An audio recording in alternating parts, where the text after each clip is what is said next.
In this demo, we're going to show how to transmit a CAN message. We'll start with our demonstration of that blinks a light. Let's just rename it.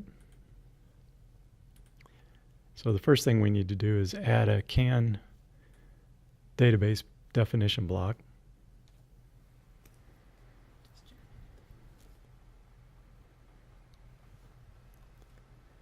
Now this block will point to the database, whether it's a DBC file or XML file that you have, that defines all the messages in your CAN. Then we need to add a CAN hardware definition block. In this case, we're using the National Instruments 9853 card. We can use that as the default. Then we need to add a CAN frame TX definition block because we want to transmit a message.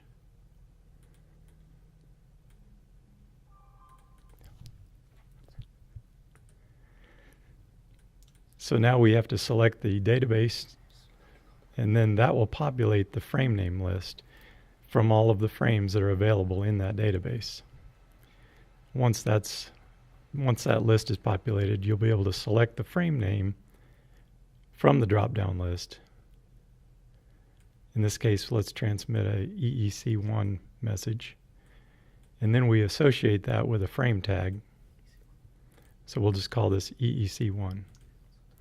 The default payload is already defined, but if you want to, you can change those values here. So we'll use the frame tag name anywhere we want to reference this frame in our model.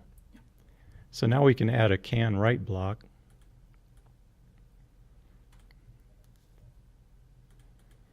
And we need to select the CAN frame tag for the frame we want to write.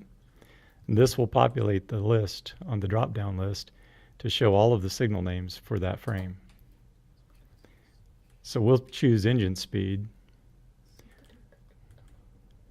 We're going to set the data type to double.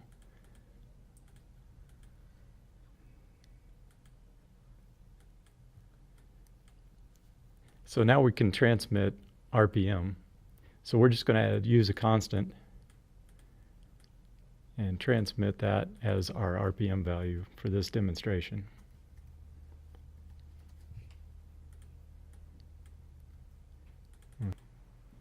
Okay, so we're going to set the RPM value constant to 200. And now we're ready to save this model and build it.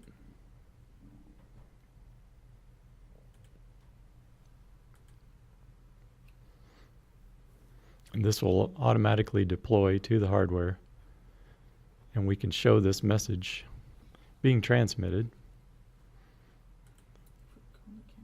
Let's open CanKing so you can see the message bus traffic.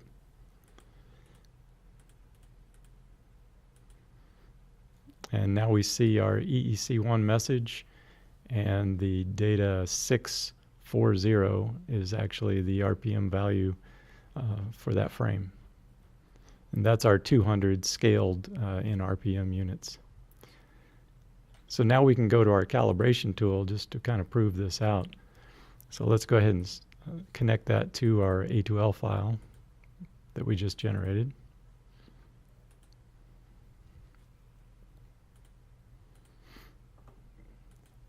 And if we select that RPM value, we'll see the default value was 200, and if we change it